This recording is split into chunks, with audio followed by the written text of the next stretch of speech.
Hey everybody, welcome to the BlockzCast. Here I have the Optifine Mod.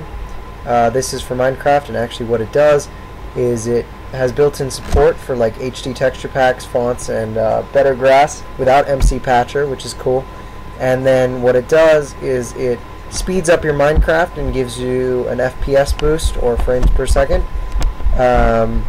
Basically, you want to go to this website here.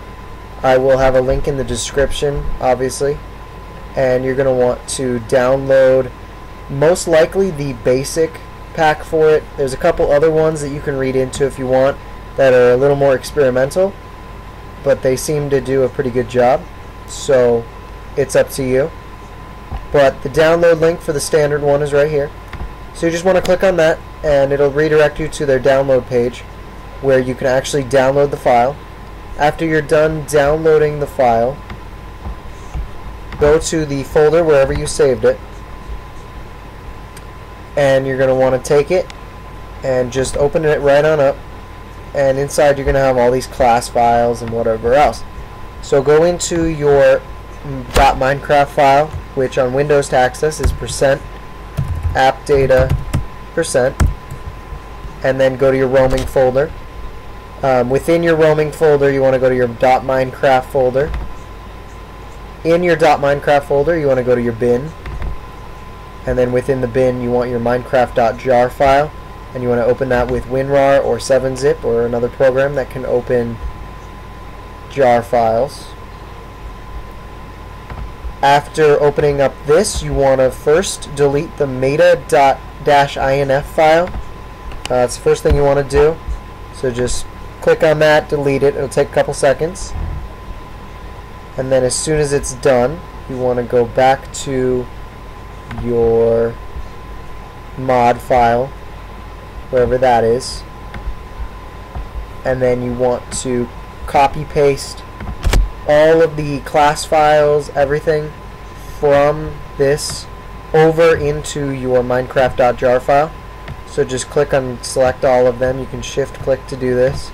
Hopefully you already know that. And you can just drag and drop them. If it, for whatever reason, WinRAR won't let you, an easy way to get around this is to either unpack the file or to go back to it and then just right click. And with WinRAR especially, you can just open it with WinRAR directly. And once it's open, you can see here we've got all the same class files, everything. And you can go over here and just shift click as you did before, however from the WinRAR archive rather than from the actual thing itself. And now you can see you can just drag and drop it right over, and it's going to copy and replace all the files that it needs to. Just hit OK. And once it's done, you just close everything up. And once everything's closed up, you can open up your Minecraft. And from within your Minecraft, you can start customizing your things immediately. There's no reason to do any more tweaking or anything like that outside of the game. Within the game, as soon as you go to your escape menu, that's when it'll bring it up. And I'll be back in just a second with the actual options from within Optifine in the game. Alright, welcome back. Here I am inside my world. As you can see, all you have to do for Optifine is hit escape to get to your game menu, go straight to your options, and then start with your video settings. Here you'll notice there's a couple different options going on down here that you didn't have before. Pretty cool. To start off, let's go straight here. We can toggle our fog type. So fast is obviously fast fog, fancy is slower, but it looks better. And then also the cool thing about this is it creates not only faster Minecraft, but also fancier Minecraft if you're into that. So instead of your computer runs a little slower, instead you could make it fancier.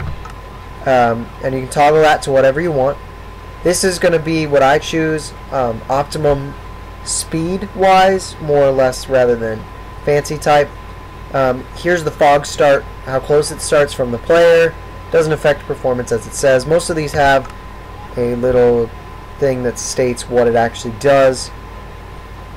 You can change your clouds, toggle them on or off. You can change your tree type, from whatever you have it set to, fast or fancy, and then this will force the game to do it no matter what your settings are from the default files, which is cool. And then water you can change also, so then it'll flow differently. I'll show you in a second what all this changes and does. Sky, you can turn the sky on or off. Honestly, I don't think it makes much of a difference. It just changes, rather than like you having the clear difference of sunset and sunrise. It's not so obvious anymore. It just is generally gray. Stars are pretty obvious. You can turn them on or off. Depth fog changes the level of fog moving when you're at bedrock levels, and then capes that individuals have, you can either turn those on or off. That's more of just a preference kind of thing. And then you can go to your quality, and these are all things that you can change also. So map smooths distant objects to make them look better. Doesn't really affect performance, obviously. And then a couple of these you can just kind of go through and see what you like. If you want water to be clear rather than blue, go ahead. Change mobs. This is all based off texture packs, though. It won't affect anything if you're just using the default or a texture pack that doesn't support it. You can change your grass type. You can change your snow type. You can change fonts, colors, all of this. Fonts, colors, and the connected textures, as well as random mobs, are all texture pack based. So then you've got animations. You can turn your water animations, all those things, off or on. Honestly, I turn on items animation because it's not noticeably different. And then also rain splash. I don't see any reason for it. All the rest are cool to have just because. And then performance, you can smooth your frames per second. So rather than it jumping from top end to low end to top end, it'll try to even it out, just kind of keep it around the same. Smooth input is so when you type, it'll accidentally just fix it by itself without you having to go back and retype. Load far, if you have a lot of RAM but a low-end CPU, I suggest this, as it will load it and keep it loaded even if you switch from short to far, as well as dynamic updates. This will load the world even as you're standing still, so not as you're moving. And then chunk updates, you can change how fast it goes loading. Lower frames per second the higher you get. And then preloaded chunks will be chunks that load automatically by themselves when you're not actually in the area. It'll just take a little longer to load. Texture packs, this is actually your texture pack folder from here, so in-game you can switch texture pack, which is really cool. And then there's a couple little ones.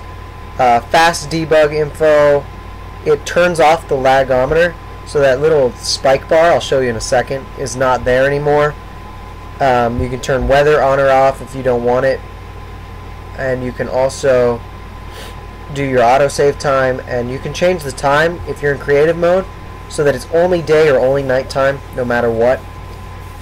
And then you can also change your full screen size, so if you want to get it a little faster in full screen, you can change the resolution that it'll show up in, because when it forces to your monitor it's just a little bit slower.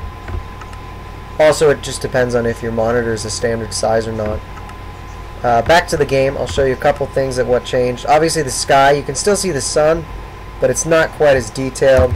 I turned stars off, so let's see what that looks like. Obviously the sky is just blank, but you can still see the moon, which is cool, so you still know kind of where it's at time-wise. Water no longer looks quite the same. As you can see here, it's a little rougher. It only has these single things. It still animates if you have moving water, but it's a little rougher. I mean, basically that's about it. The spike lagometer, as you can see here, is that big red thing that you can see. It's covering up my entire screen, and that's because I have Bandicam going right now.